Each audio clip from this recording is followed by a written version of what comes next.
According to the rules of society, mankind cannot operate without some kind of leadership. Individuals emerge from the crowd who wish to organize the chaos, though their motives may be dissimilar. History, literature, and the media reflect these traits. Some seek to be chief for self-gain, others for the general benefit of the population.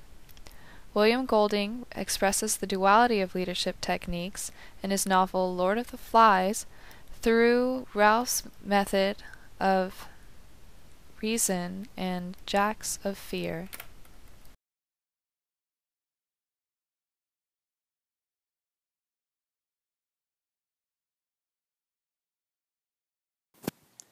As almost everyone knows, North Korea was run by the harsh dictator Kim Jong-il until his recent death.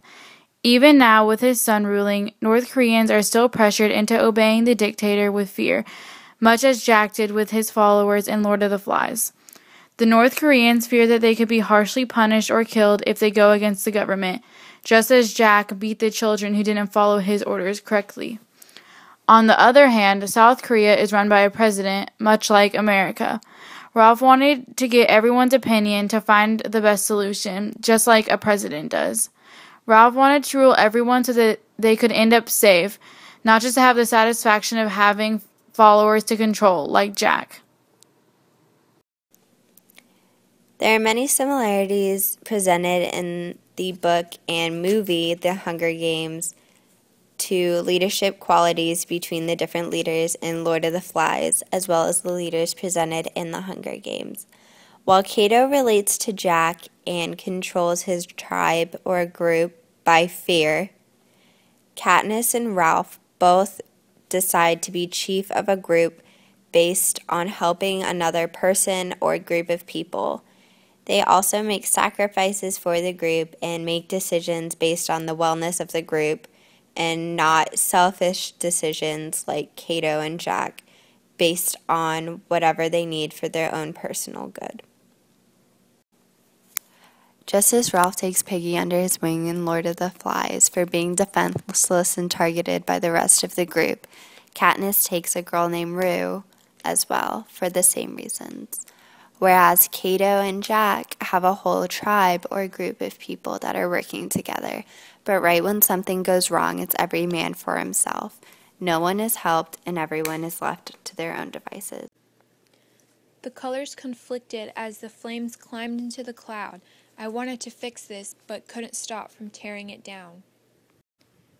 You told me yes, you held me high, and I believed when you told that lie. I played that soldier, you played king, and struck me down when I kissed that ring. You lost that right to hold the crown. I built you up, but you let me down. So when you fail, I'll take my turn and fan the flames as your blazes burn. During the Russian Revolution in the early 20th century, two very different leaders emerged, Joseph Stalin and Vladimir Lenin. Lenin promised the citizens bread, peace, and land through his relatively peaceful plan. He exiled his enemies and collected grain at times, but indeed fulfilled his wish to please the people. And then he died. Stalin took over and commenced a reign of terror over Russia. He killed whoever he felt was a threat or whenever he was in a foul mood, and the sheer number of which exceeds Hitler at more than 20 million. This relates to Jack and Ralph in many ways, the main being their goals in leadership. Lenin, like Ralph, hoped for the safety of his people and to see that their needs were met in an ever-changing world.